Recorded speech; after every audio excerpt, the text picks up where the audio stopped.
नमस्कार, हमारे इस खास प्रोग्राम में आपका बहुत बहुत स्वागत है और मैं हूं आपके साथ वफा अब्बास।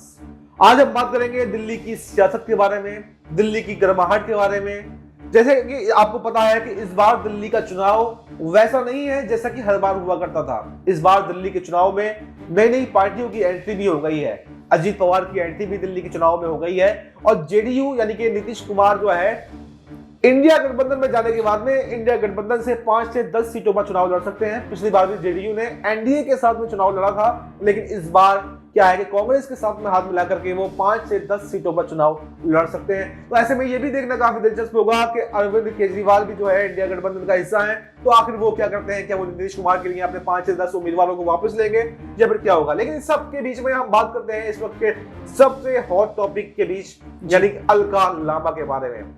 अलका लांबा इस वक्त दिल्ली की सियासत में बनी हुई है, क्योंकि आपको पता है कि अलका लांबा पिछले काफी समय से एक्टिव है, चुनावों के लिए काफी तैयारियां कर रही थी और ऐसे में वो नई दिल्ली की सीट जो है कांग्रेस से मांग रही थी।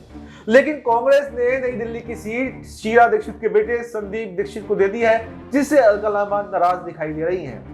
अलका लांबा दिल्ली की राजनीति को बहुत नजदीकी से देखती हैं, उन्होंने काफी समय यहाँ पे दिल्ली की राजनीति में अपना दिया है। हालांकि वो कोई चुनाव नहीं जीत पाई हैं। पहले वो अपना राजनीतिक करियर जो है कांग्रेस के साथ में शुरू करती हैं, फिर आम आदमी पार्टी की तरफ जाती हैं, फिर वापस से एक बार कांग्रेस की तरफ आती हैं और पिछली बार दिल्ली की चांदनी चौक विधानसभा सीट से जो है वो चुनाव लड़ती है।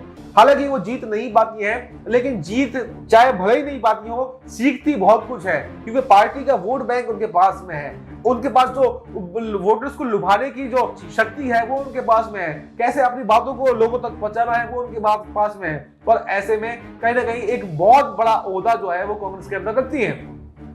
अब ऐसे में उनका कांग्रेस पार्टी से नाराज होना अपने आप में कई सवाल खड़े करता है, और वो सवाल ये है, क्या अब अलका लांबा कांग्रेस को छोड़ने वाली है? क्या अलका लांबा फिर से एक बार आम आदमी पार्टी में जाने वाली है? क्या अलका लांबा आम आदमी पार्टी में नहीं जाकर बीजेपी में जा सकती हैं, या फिर अलका लांबा जो है निर्दलीय चुनावी मैदान में उतर सकती है? ये तमाम सवाल हमारे पास है और इनका जवाब देने के लिए हमारे साथ हमारे सहयोगी, हमारे वरिष्ठ सहयोगी जो है राहुल जी हैं, जिन्होंने दिल्ली की राजनीति को अच्छे से देखा है, अच्छे से उसको कवरेज किया है। ये अलका लांबा के बारे में बखूबी जानते हैं, उनके बारे में काफी कवरेज इन्होंने किया है और पिछले चुनावों को नजदीकी से बारीकी से इन्होंने छाना बीना है। तो इनसे हम पूछना चाहेंगे, राहुल जी ये बताइए कि अलका लांबा जो कांग्रेस, देखिए अगर बात करें कि कांग्रेस के पास दिल्ली में कोई बड़े चेहरे नहीं है, और यही वजह है कि पिछले 2 चुनावों में कांग्रेस को करारी शिकस्त का सामना करना पड़ा है, यानी कि कांग्रेस को एक भी सीट हासिल नहीं हो पाई थी।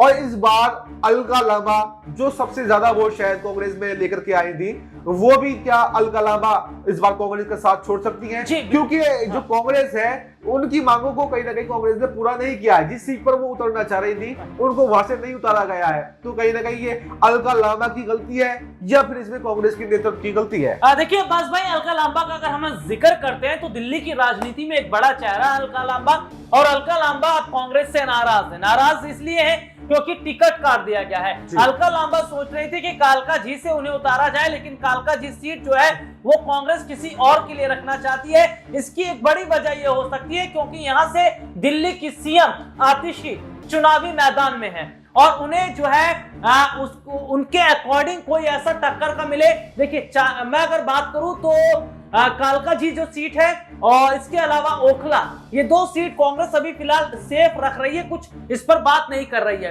और अब सवाल खड़ा हो जाता है कि अलका लांबा अब कहां से टिकट मांग रही है। अलका लांबा देखिए वो कह रही है कि अगर चांदनी चौक सीट भी मिल जाएगी तो कोई दिक्कत नहीं, क्योंकि चांदनी चौक सीट पर उनका प्रभुत्व वहां पर रहा है और पिछला चुनाव भी उन्होंने लड़ा है, और जिस तरीके से वहां की वो जनता को जानती है, वहां के मुद्दों को जानती है, तो शायद चांदनी चौक जैसी सीट पर अगर उतारा जाता है तो वहां से फायदा मिलेगा। लेकिन यहाँ पर एक चीज ये भी देखी जा रही है कि कांग्रेस अभी कुछ कह नहीं रही है।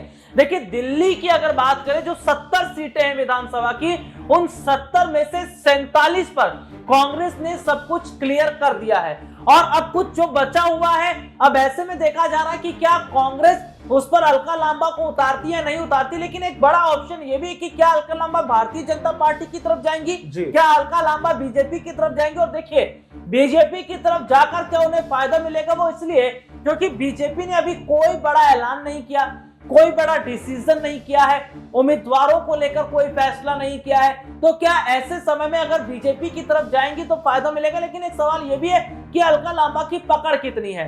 अलका लांबा क्या जनता के बीच अगर जाती है तो लोग उन्हें वोट दे सकते हैं? अलका लांबा अगर जनता के बीच पहुंचती हैं तो क्या वोट बैंक वो हासिल कर पाएंगी? और कहीं ना कहीं देखा जा रहा है अलका लांबा नहीं, कांग्रेस पार्टी के बहुत सारे ऐसे चेहरे हैं जो ये कह रहे हैं कि हम चुनाव ही नहीं लड़ेंगे क्योंकि उनका नाम ही हटा दिया गया है। और यहां पर देखिए एक बहुत बड़ा चेहरा, अगर मैं बात करूं संदीप दीक्षित की, तो उन्हें नई दिल्ली से उतारा गया, वो भी केजरीवाल के खिलाफ। केजरीवाल आम आदमी पार्टी के संयोजक, दिल्ली के पूर्व मुख्यमंत्री। तो अब ऐसे में देखा जा रहा है कि बहुत सोच समझकर उम्मीदवारों का जो चयन किया गया है, ये क्या बताता है कि कांग्रेस भी, देखिए वो कहावत कही जाती है कि दूध का जो चला है तो वो छाछ भी फूंक फूंक के पीता है। तो यही कांग्रेस कर रही है, यही भारतीय जनता पार्टी कर रही है। आम आदमी पार्टी गेम खेल चुकी है। अब नंबर कांग्रेस और बीजेपी का भी ये देखना होगा कि कांग्रेस और बीजेपी का जो खेल है उसमें क्या आम आदमी पार्टी को झटका लगेगा, नुकसान होगा, या आम आदमी पार्टी बाजी मारेगी। तो ये आपने समझाया कि कांग्रेस की तरफ जा सकती है, मतलब आम आदमी पार्टी की तरफ जा सकती है या बीजेपी की तरफ जा सकती है।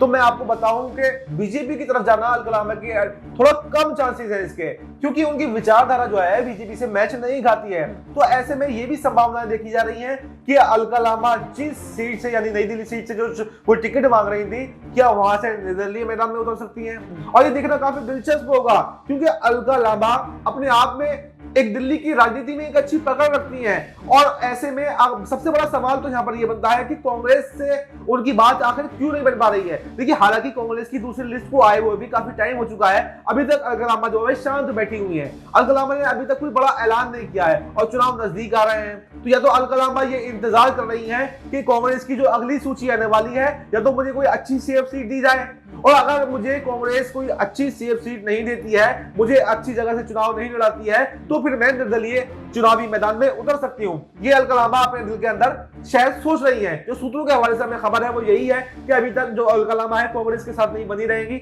बल्कि वो आम आदमी पार्टी के साथ में या बीजेपी के साथ में नहीं जाने वाली है, क्योंकि आम आदमी पार्टी के साथ में वो जा करके दोबारा से वो गलती को नहीं दोहराएंगी जो उन्होंने पहले गलती की थी।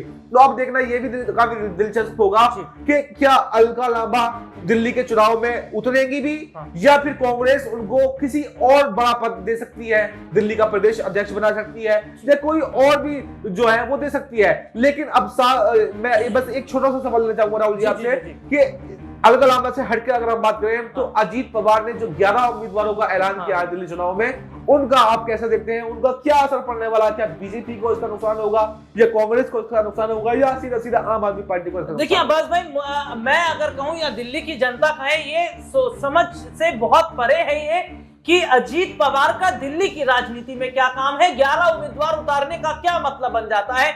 यहाँ ना तो महाराष्ट्रियन रहते हैं, ना यहाँ पर मराठी समझने वाले लोग रहते हैं, ना इनका लेना देना महाराष्ट्र से उतना है। तो अगर हम बात करें समाजवादी पार्टी उतारती तो ठीक था, माना जा सकता था, बसपा उतारती तो ठीक था, समझ में आता है, आरएलडी उतारती तो ठीक है, यहाँ पर भी जाट गुर्जर का वोट बैंक है। लेकिन किस हिसाब से अजीत पवार ने उतारा ये तो यही जानेगा। लेकिन जिस तरीके से अगर वो सोच रहे हैं कि वोट काट देंगे, वोट जो है वो बांटने की राजनीति करेंगे, ऐसा बिल्कुल नहीं है। और मैं ये बस आखिर में कहना चाहूंगा कि जमानत भी जब्त हो सकती है उन 11 की जिनको उतारा अजीत पवार ने यहां से। देखिए, बिल्कुल ठीक, हमारे सहयोगी ने बताया कि अजीत पवार ने आखिर क्या सोच करके उतारा दिल्ली के चुनाव में अपने 11 उम्मीदवारों को, ये सभी की समझ से परे है। ना तो कोई चर्चा थी, ना कोई ऐसी हलचल थी कि अजीत पवार दिल्ली की राजनीति में एंट्री कर सकते हैं। कहीं ना कहीं अजीत पवार को किसी ने सलाह ये दी है, शायद अजीत पवार का मानना ऐसा है कि महाराष्ट्र में जो उनके साथ में नाइंसाफी की गई है, जो मंत्रालयों की मांग वो कर रहे थे, जो उनको नहीं दिए गए हैं, शायद इन सब का बदला लेने के लिए अजीत पवार ने